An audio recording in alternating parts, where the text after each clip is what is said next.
মৰমৰ ছাত্ৰ-ছাত্ৰীসকল, আজি আমি তোমালোকৰ 10মান শ্ৰেণীৰ বাস্তৱ সংখ্যা নামৰ যিটো পাঠ আছে সেই পাঠটিৰ পাটিগণিতৰ মৌলিক উপপাদ্য নামৰ যিটো বিষয় আছে তাৰ বিষয়ে আলোচনা কৰিম আৰু ইয়াৰ লগতে আমি লসাগু আৰু গসাগুৰ বিষয়ে অকণমান আলোচনা কৰিম। এতিয়া তোমালোকে প্ৰথমতে এই কথাখিনি মন দি শুনা। ইয়াতে দিয়া আছে যে পাটিগণিতৰ মৌলিক উপপাদ্য। এই কথাটোৰ লগত এই মৌলিক শব্দটো আমি মৌলিক সংখ্যাবিলাকৰ প্ৰয়োজন হ'ব, সেইকাৰণে উপপাদ্য এতিয়া মৌলিক সংখ্যানো কি তাকে জানিব লাগিব। যিবিলাক সংখ্যাৰ উৎপাদক কেৱল দুটা, এক আৰু সংখ্যাটো নিজে, তেনে সংখ্যাবোৰক মৌলিক সংখ্যা বোলে। প্ৰাইম নাম্বাৰ বুলি কোৱা হয়। এতিয়া কোনবিলাক সংখ্যাৰ উৎপাদক দুটা আমি তাকে উলিয়াব চেষ্টা কৰিম। আমি স্বাভাৱিক সংখ্যাৰ গতিটো লৈছোঁ। এনত কিবিলাক সংখ্যা আছে 1 2 3 4 এনেকৈ গোটেই যিমানলৈকে লিখিব পাৰি সিমানলৈকে লিখিব পাৰিবা, কিন্তু আমি যিহেতু জাগা কম আছে 13লৈকে লিখিছোঁ। এতিয়া আমি ইয়াৰ প্ৰত্যেকৰে কিমানটা উৎপাদক আছে পৰীক্ষা কৰি চাম যে 1ৰ উৎপাদক কিমানটা। 1 সমান 1 পূৰণ 1, 2 সমান 1 পূৰণ 2, 3 সমান 1 পূৰণ 3, 4 সমান 1 পূৰণ 4 আৰু 2 পূৰণ 2, 5 সমান 1 পূৰণ 5, 6 সমান 1 পূৰণ 6 আৰু 2 পূৰণ 3। এতিয়া আমি এইকেইটা প্ৰথমতে এইকেইটা সংখ্যাতে চাইছোঁ, এইটো আৰু ইফালে এইটো মানে 5, 1 2 3, 1টো ইয়াত নাহিব। 1ৰ উৎপাদক এটাই আছে, ইয়াৰ উৎপাদক হৈছে এটা, কেৱল 1। ইয়াৰ উৎপাদক আছে দুটা, তাৰপিছত 5ৰ উৎপাদক দুটা, এইটোৰ উৎপাদক আছে তিনিটা, এতিয়া 1 4 আৰু 2। ইয়াতে আছে দুটা হ'লে 1 আৰু 2 আছে, 1 আৰু 3 আছে। ইয়াতে 5ৰ উৎপাদক আছে 1 আৰু 5, আৰু 6ৰ উৎপাদক আছে 4টা। ইয়াতে 4টা আছে, 1 2 3 আৰু 6, এই 4টা আছে। এতিয়া আমি দেখিলোঁ 2 3 5, সেই একে নিচিনাকৈ এইফালে যদি চোৱা 7ক ভাঙিলে 7 পূৰণ 1 হ'ব, 8ক ভাঙিলে 1 পূৰণ 8, 2 পূৰণ 4 আৰু 2 পূৰণ 2 পূৰণ 2। তেনেকৈ 9 ভাঙিলে 1 পূৰণ 9 আৰু 3 পূৰণ 3 আহিব। গতিকে আমি এই দুটা সংখ্যাৰ ইয়াৰে পাম 1 2 3 4টা, 4টা উৎপাদক, ইয়াৰে পাম 3টা, 3টা উৎপাদক পাম ইয়াৰে পাম 2টা উৎপাদক। এতিয়া আমি দেখিলোঁ যে স্বাভাৱিক সংখ্যাসমূহৰ কিছুমান সংখ্যাৰ উৎপাদক এইটো বিশেষকৈ 1ৰ এটা আছে, কিছুমানৰ দুটা আছে আৰু কিছুমানৰ দুটাতকৈ বেছি আছে। এতিয়া যিবিলাক সংখ্যাৰ উৎপাদক আমি দুটাকৈ পালোঁ সেইবিলাক সংখ্যাকে আমি মৌলিক সংখ্যা বুলি ক'ম। তেতিয়াহ'লে আমাৰ ইয়াৰ পৰা 1টো কাটা যাব, 4টো কাটা যাব, 6টো কাটা যাব, 8 9 কাটা যাব। তেনেকৈ যদি আমি 10 ভাঙোঁ বা 12 ভাঙোঁ এইবিলাক কাটা যাব, কিন্তু 13টো আকৌ আহিব। 13টো 1 পূৰণ 13 আহিব, 13টো আহিব 1 × 13, এইটো দুটাই আহিব উৎপাদক। এইবিলাক সংখ্যাকে আমি মৌলিক সংখ্যা বুলি ক'ম, যিবিলাকৰ উৎপাদক কেৱল দুটা।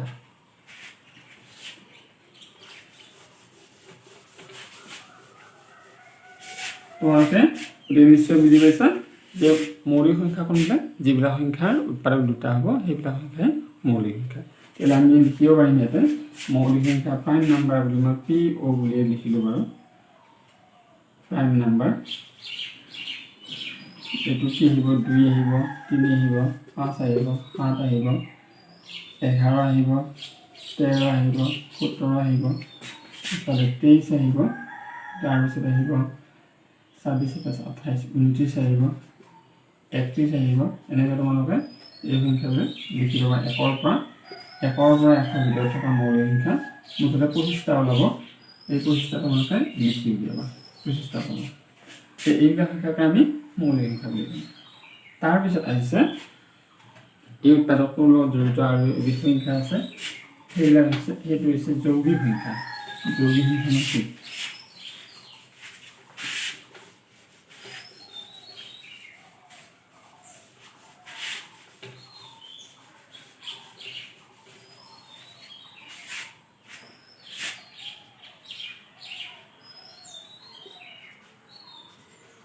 যৌগিক সংখ্যা আমি লিখিব পাৰিম যিবিলাক সংখ্যা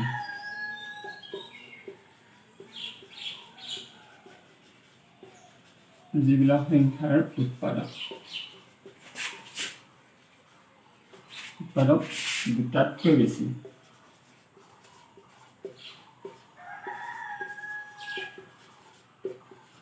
তেনে সংখ্যা যৌগিক সংখ্যা বলে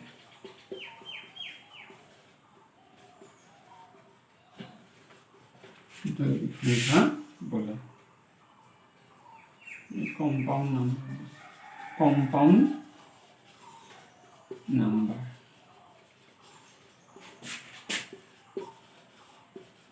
ইতিমধ্যে আমি তাৰ ধাৰণা এটা পাইছে যিবিলাক সংখ্যাৰ পৰা দুটাতকৈ বেছি আৰু মৌলিক সংখ্যাৰ বাহিৰে যিবিলাক সংখ্যা থাকিব সেইবিলাক হ'ব গ'ল যৌগিক সংখ্যা একটো মৌলিকো নহয় যৌগিকো নহয় আৰু যিবিলাক এইমাত্ৰ পালোঁ আমি মৌলিক সংখ্যা সেইবিলাকৰ বাহিৰে বাকীবোৰ যেনে আমি 4টো ধৰিব পাৰোঁ 4ৰ উৎপাদক কিমান 1 পূৰণ 4 বুলি লিখিব পাৰোঁ 2 পূৰণ 2 বুলি লিখিব পাৰোঁ এনেকৈ 6টো লিখিব পাৰোঁ 1 পূৰণ 6 2 পূৰণ 2 8টো লিখিব পাৰোঁ 2 পূৰণ 4 1 পূৰণ 8 আৰু 2 পূৰণ 2 পূৰণ 2 ইয়াৰ পৰা হ'লগৈ 3টা গতিকে আমি এনেকৈ 3টা এই 3টা আছে ইয়াতে এটা 1 2 4 8 4টা হ'ব পাৰোঁ 4টা হ'ব গতিকে এনেকৈ যিবিলাক সংখ্যাৰ পৰা আমি দুটাতকৈ বেছি পাম সেইবিলাক সংখ্যাই যৌগিক সংখ্যা হ'ব গতিকে আমি ইয়াতে এতিয়া মূল বিষয়বস্তু আমাৰ যিটো উৎপাদক আছিলে মৌলিক সংখ্যাৰ পাটিগণিতৰ মৌলিক উপপাদ্য এই কথাটোলৈকে আহিম পাটিগণিতৰ মৌলিক উপপাদ্য তোমালোকক কৈছে যে যিকোনো যৌগিক সংখ্যাকে সিহঁতৰ মৌলিকৰ গুণফল হিচাপে প্ৰকাশ কৰিব পাৰি আৰু এই প্ৰকাশ পোৱা ক্ৰমৰ বাহিৰে সিহঁতৰ উৎপাদকবোৰ অদ্বিতীয় তোমালোকে কিতাপত সুন্দৰকৈ ইয়াক দিয়া আছে ভালদৰে মুখস্থ কৰিবা আৰু বুজিবলৈ চেষ্টা কৰিবা কিন্তু মূল কথাটো হৈছে যে যিকোনো যৌগিক সংখ্যাকে আঠকে ল'লোঁ সিহঁতৰ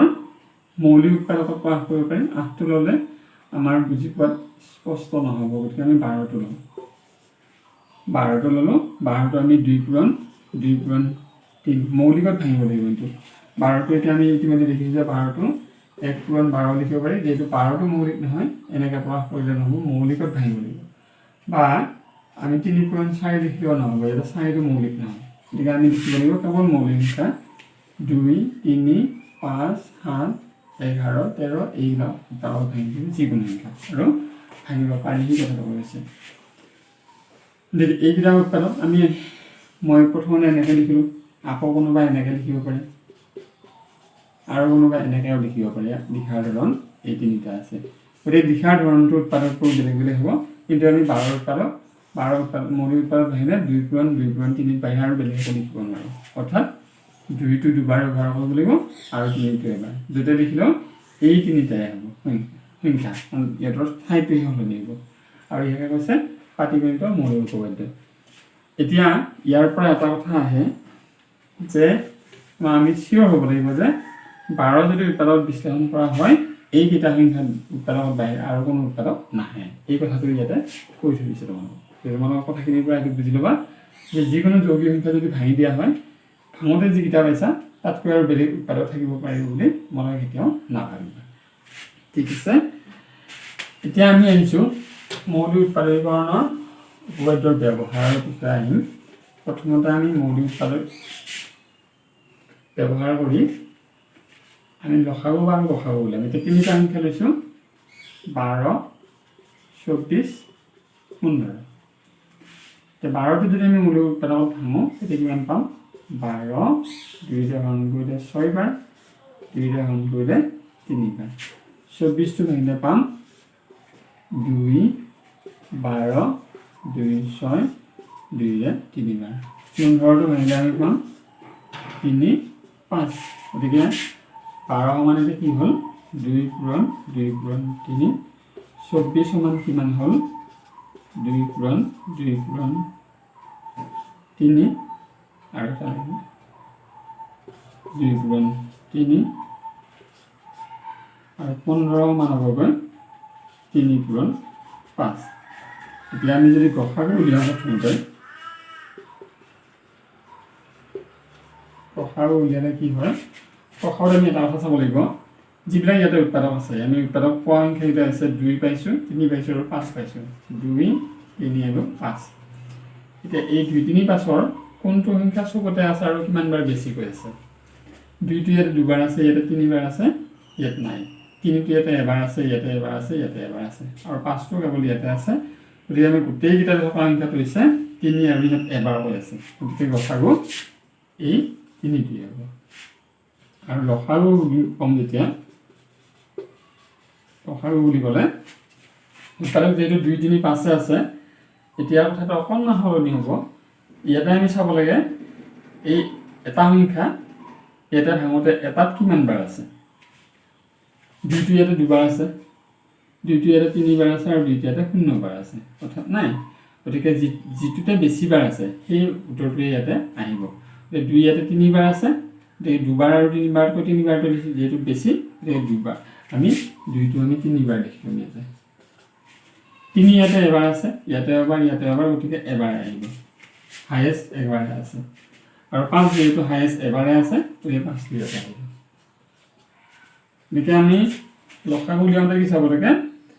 যিকেইটা উৎপাদক আছে সেই উৎপাদককেইটা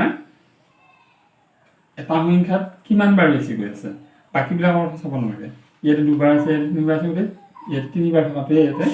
তোমালোকৰ উৎপাদক লসাগু উলিয়াওঁতে আহিব আৰু 3টো যেহেতু এবাৰে আছে সকলোতে এবাৰ আহিব আৰু 5টো এঠাইত আছে এবাৰ আহিব এতিয়া 8 আৰু 15 পূৰণ কৰিলে 120 এনেকৈ আমি লসাগু আৰু গসাগু উলিয়াব পাৰিম গতিকে মৌলিক সংখ্যাৰ পাটিগণিতৰ মৌলিক উপায়টো ব্যৱহাৰ কৰি আমি এই ধৰণে কি উলিয়াব পাৰোঁ লসাগু আৰু গসাগু উলিয়াব পাৰোঁ আৰু তোমালোকে ইয়াতেই মনত ৰাখি যাবা যে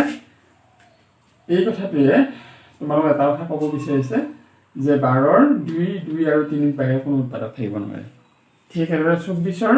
2 আৰু 3 বাহিৰে আৰু কোনো উৎপাদক নাথাকে আৰু এনেকৈ 15ৰ 3 আৰু 5ৰ বাহিৰে আন কোনো উৎপাদক থাকিব নোৱাৰে এইখিনিয়ে আজিলৈ